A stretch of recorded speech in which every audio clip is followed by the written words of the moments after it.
Hey everybody, it's been a couple days since I uploaded that other video with the free Corvette that my father-in-law gave me, and so came across a little something here. I'm going to show it to you, so hang tight. So step one, I got my electric fuel pump in. So I thought I would change it out, but when I pulled the fuel pump assembly out, I mean, this is crazy. I mean, it's disintegrated. So looks like there'll be a new fuel pump assembly on the way. And then down in the fuel tank,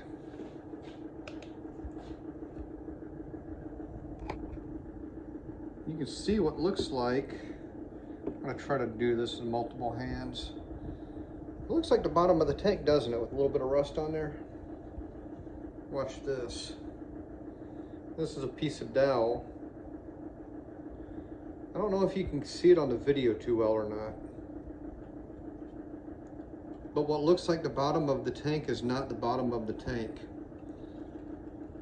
There's actually a water gasoline separation. There's at least 3 inches of water. I don't know if you can see it or not. I always keep this type of dowel around. I live in a log house. These are great for putting in holes if I get something from the bees.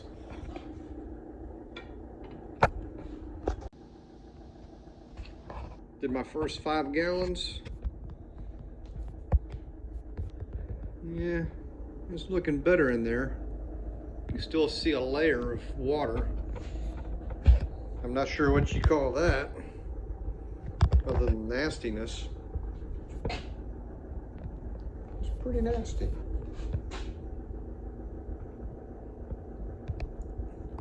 But I don't know if it'll burn, but I'm not going to be one to put a match in it and find out. Nastiness.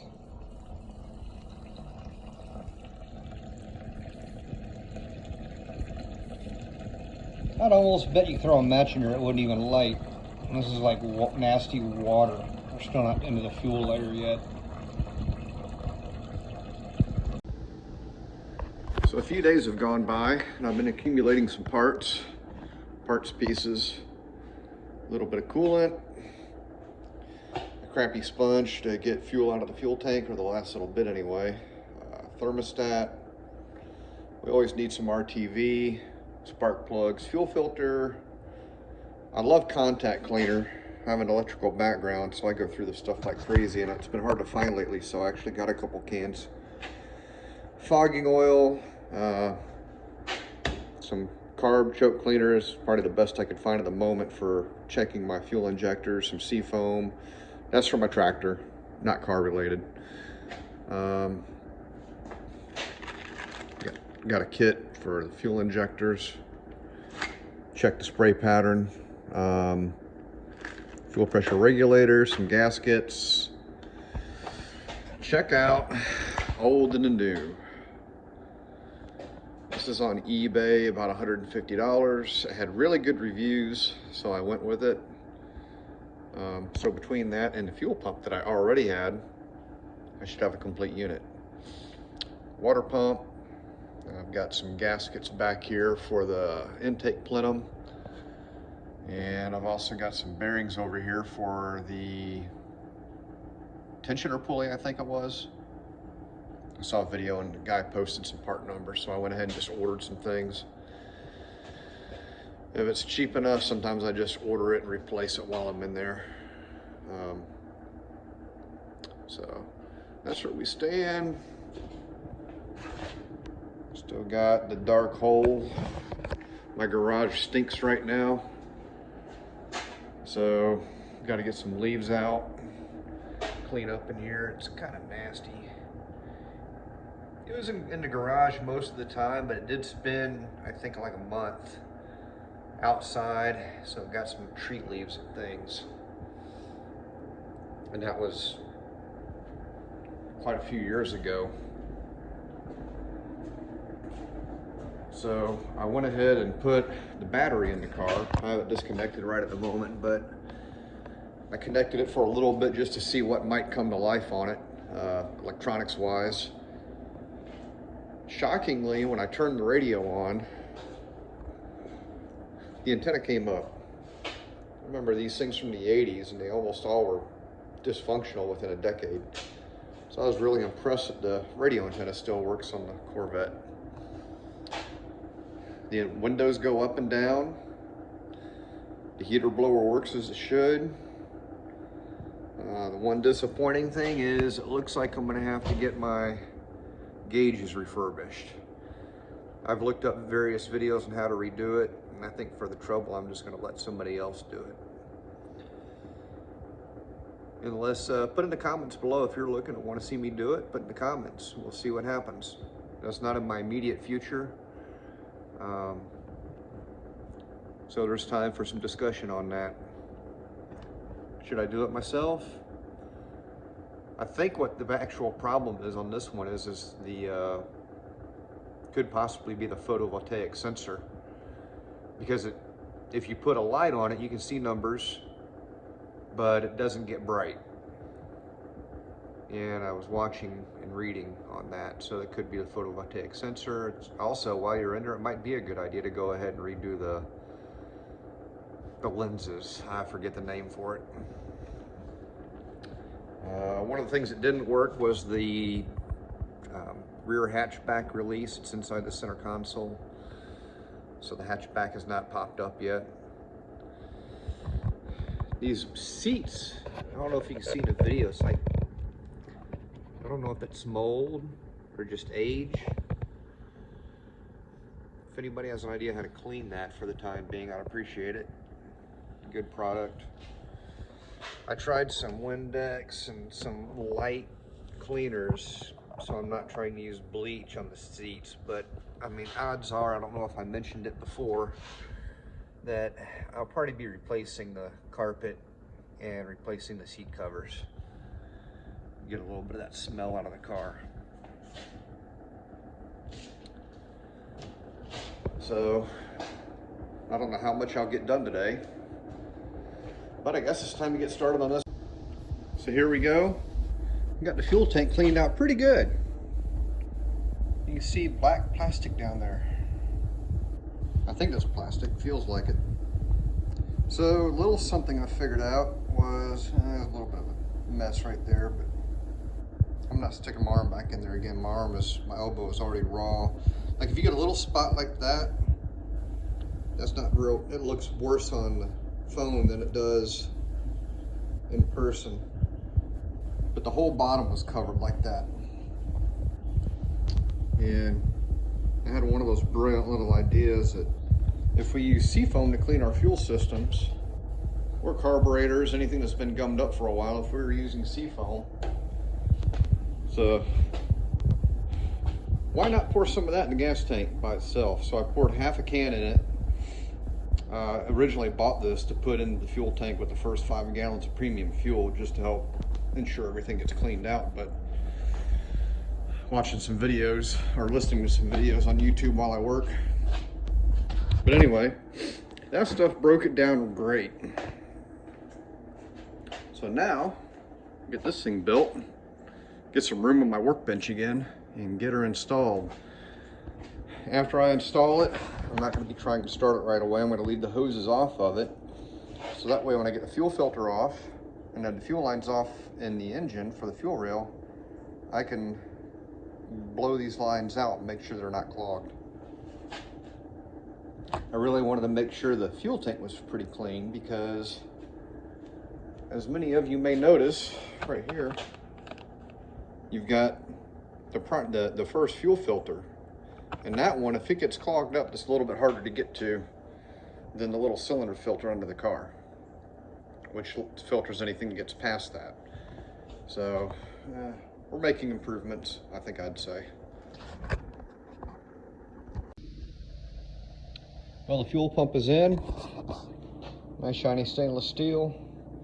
As I said earlier, I'm leaving the hoses off, I'm leaving the electrical disconnected. So right now I don't accidentally pressurize or get fuel in the system when there's probably not any fuel in it. Also, that way I can blow the lines out, make sure they're free and clear. Something I didn't mention in the last little section here is to get the fuel out, or the liquid out, I should say. There was multiple types of liquid in there between water and fuel. I started out with siphoning, and then you get to the bottom, and really all the little chunks of rust and whatever was in there, the sludge, was really causing an issue for the siphoning part of it. What I ended up using was this little vacuum pump. I've had this for quite some time. You can buy, this isn't from Harbor Freight, but you can buy these little vacuum pumps from Harbor Freight. They're really for oil extraction, but they do get great for just about any liquid. Been using these in the marine world since you can't get to something underneath an oil pan in a boat. So you extract your oil through the dipstick tube. And on my daily driver is a Mercedes-Benz E-Class out there. And those cars, your oil filters right on top of the engine. So I don't even have to get under that car to change oil, which, as much as it gets driven, is rather frequent. So next step is I'm going to do a little bit of leaf cleanup. And before I tackle the throttle body and the upper intake plenum and get that apart to get the fuel rail out, the first thing I'm going to do is I'm going to pull these spark plugs out. When I pull these spark plugs out, I'm going to fog each cylinder, since it's been so many years since this car ran, and put new spark plugs in. Then that way, while it can sit and work its magic, while I pull this intake plenum off and start digging into the engine some more. So now on for the next phase. So made some progress up here.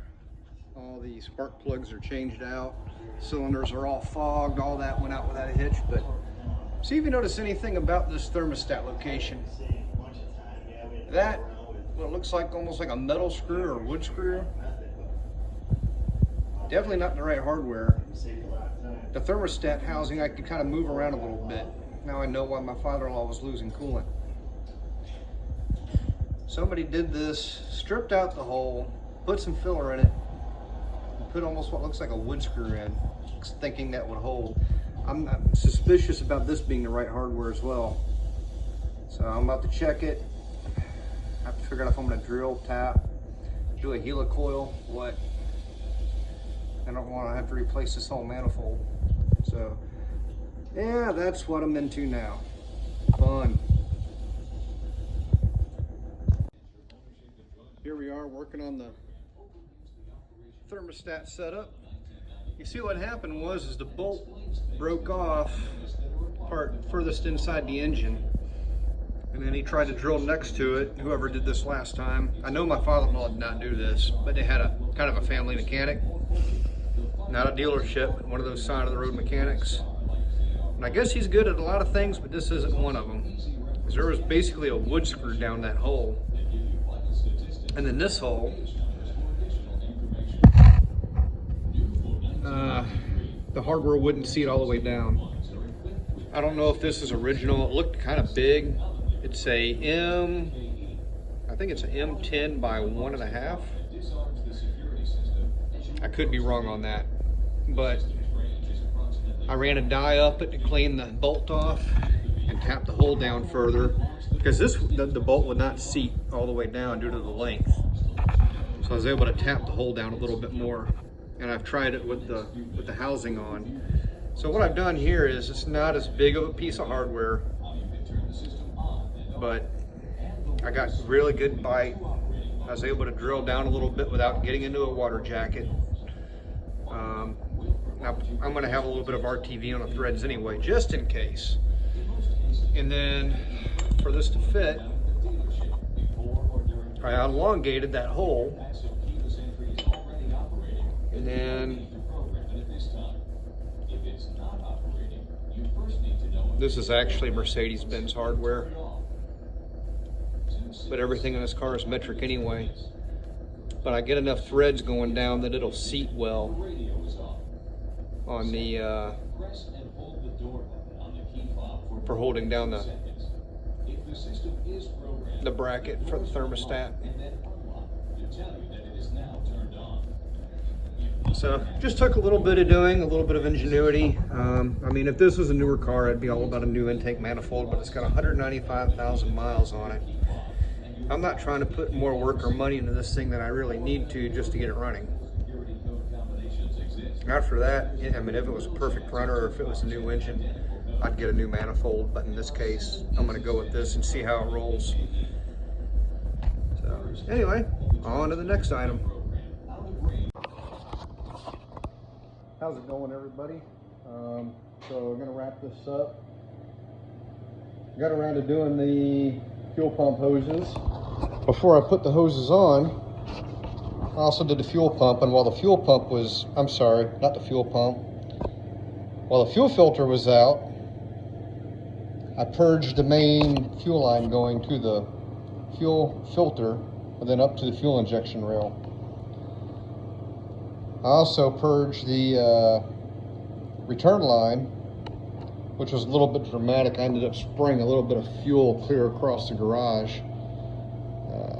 It apparently still had a lot of fuel in the line. So this is where I'm at.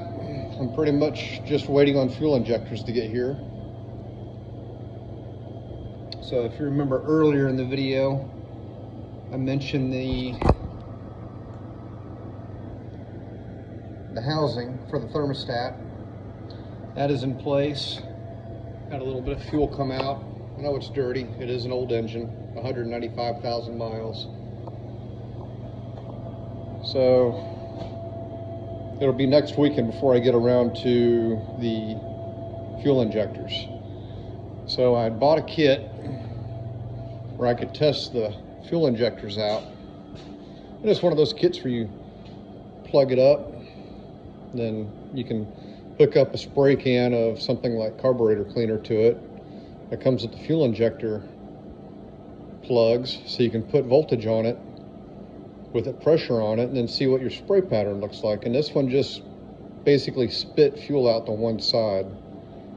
So I figured if the first one I did it, plus all these old O-rings, it might just be time for a new set.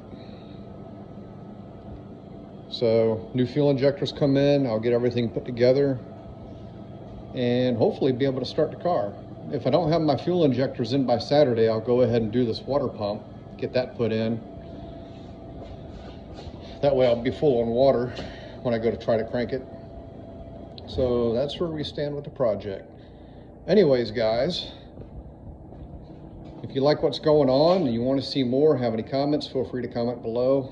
I don't get my feelings hurt very easy. The Navy beat the feelings out of me. If you like what's going on, like and subscribe, help the channel grow. Maybe I'll get something better than an iPhone for a camera. Whether it be one of these fancier cameras that the professionals use, or whether it's a GoPro, we'll figure it out.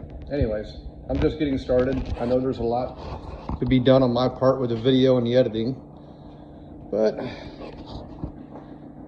also you don't see me working on a Lamborghini, do you?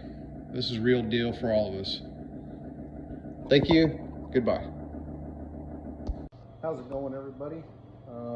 So we're going to wrap this up.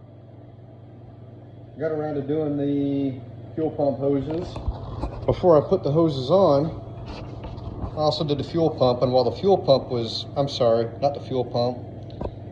While the fuel filter was out, I purged the main fuel line going to the fuel filter and then up to the fuel injection rail. I also purged the return line, which was a little bit dramatic. I ended up spraying a little bit of fuel clear across the garage. It apparently still had a lot of fuel in the line. So this is where I'm at.